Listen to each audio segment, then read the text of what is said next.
Hello, this is Connor, Raleigh, and Chris with Group 5 and our findings within the Blackheath case. So we're going to have an overview here, key problems that we would like to address about this case and what we found important to this company. We're going to discuss some of the knowledge and analysis, such as the formulas and calculations that were required to obtain the solutions that we discovered, including the hard and soft skills utilized.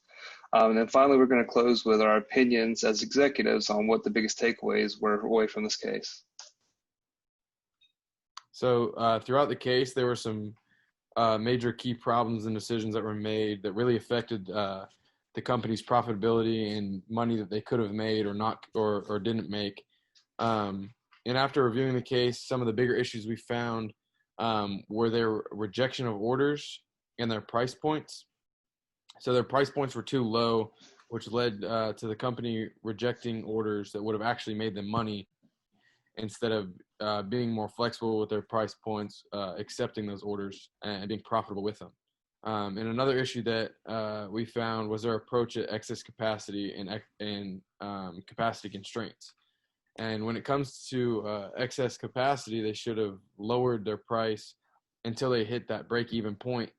And once they hit that break-even point, they could have had more flexibility with their prices and even raise their prices once they reach that excess capacity level.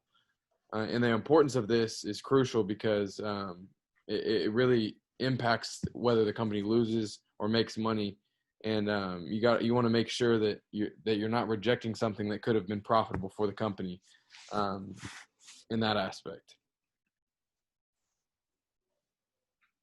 And these are also some important terms: contribution margin, excess capacity, and break-even points that were within the case. Understanding each of these terms can help the company make the right decisions within so they can be as profitable as possible. And then below that are just a couple formulas that were needed to calculate all the numbers that we got in the case. And basically those calculations just give you evidence on accepting or rejecting orders, and so you're not just making blind decisions and you don't know whether you're going to be profitable or not. You're just kind of like, well, I'm going to make this decision based off my knowledge instead of using actual formulas to get the evidence to have like set in stone decisions for the company. So here we're going to talk about some of the hard skills required, technological skills, just kind of to piggyback a little bit off of what we were just discussing. A good understanding of the inventory as well as the production process would probably help a little bit with the understanding for making the decisions. This helps the team understand the cost as it relates to the break-even point.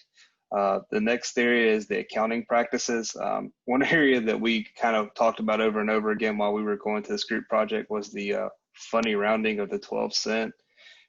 That's a bit concerning. And while it is small, if you're doing a large production volume over time, 12 cent adds up. And if that 12 cent rounding error is incorrect during that whole time, you're going to have a significant issue when it comes to the end of the fiscal year. The next area is the data analysis. One area that we saw repeatedly was the accountant just kind of made some assumptions based off of information that he might not completely understand, and it's a bit concerning because he might not have the complete picture and not understand the nuance of the situation. And we found that with sticking to hard, fast rules that where they could have been profitable, they're now retaining now supply on their books. And then the last area is negotiation. This is the area for the company where they struggled as a whole. There's, like I said, multiple opportunities for the company to make some money and remain profitable, but instead they stuck with those rules. And the inventory is now stagnant. Unfortunate part of that is it's now excess quantities that are going to stay in storerooms if you have room for it. But eventually they're going to have to dump it to try to make some kind of money, but they're going to lose money in the long run from it where they could otherwise turn to profit. And so the next area that kind of rolls us into is the soft skills required. So number one, integrity. So here you've got a big issue for you're dealing with sales. So when time you're dealing with sales, you're going to need folks that are going to be honest and doing the right thing when they're supposed to be doing it, especially when you're doing with commissions, because you want to make sure that they're staying and doing exactly what they're supposed to be doing, and producing the numbers that they're saying that they're producing. Flexibility. This is an area that the company has failed multiple times. This limited the sales team's ability to make sound decisions. It limited the salesperson's potential to make their own commissions, much less make the company a profit. Creativity. This is an area where the team and the company could have come together and found some common ground to fix the pricing issues. This would have allowed for some growth and maybe not been so dogmatic. And then finally, effective communication. I think we kind of saw this. It was with the rules that came out. It was this is how it is, or the highway, as we saw with the office manager or office clerk, the 19-year-old that got fired. There was no effective communication because she wouldn't have made probably that sale if she knew that she was going to lose her job otherwise. So this is just some areas that would probably have been places they should fix moving forward to work on. All right, so some additional questions and areas to build on that we have for this case is, as we talked about before, the 12-cent rounding error sends off a lot of red flags for our group because it's listed as funny data, which means that this might not be the most accurate, or it could potentially be mislabeled information, which was, like as we stated before, could greatly affect both increase or decrease in the price point.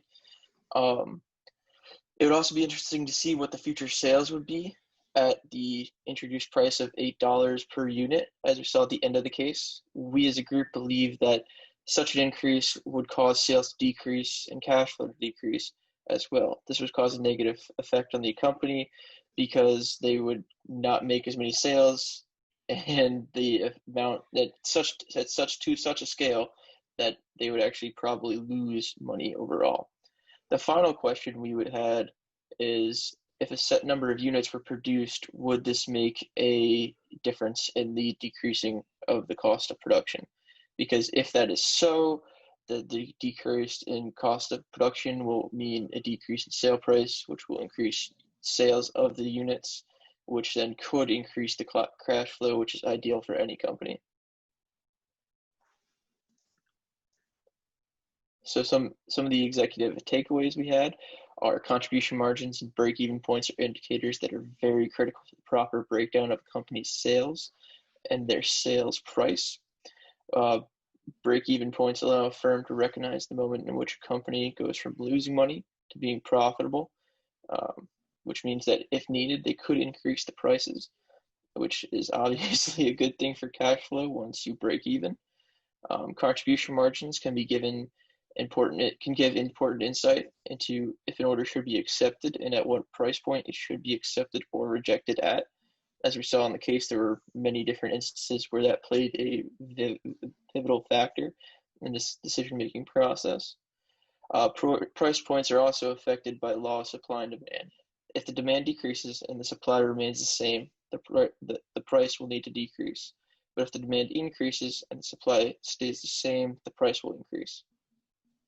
Our final conclusion is that we need to reevaluate the CEO of the company. This is based upon the decision regarding an increase to a minimum of $8 a unit, as the company was already struggling to sell at $7 a unit. Our group believes that the sales price would cause a decrease in sales so great that essentially the company would be losing money rather than making more money, even though it does offer a higher profit margin. The new sales price will need to be determined. The $8 sales point and even the $7 price point can be argued that they are currently way too high for the current market demand. The firm needs to enforce and maintain a clear selling point based on the cost of production and sales of the product. The firm will also need to ensure they break even before a large increase in the sales price of their product. If the company does not break even, they're losing money and thereby as defined a failing business. Thank you guys very much, and I hope you have a great day.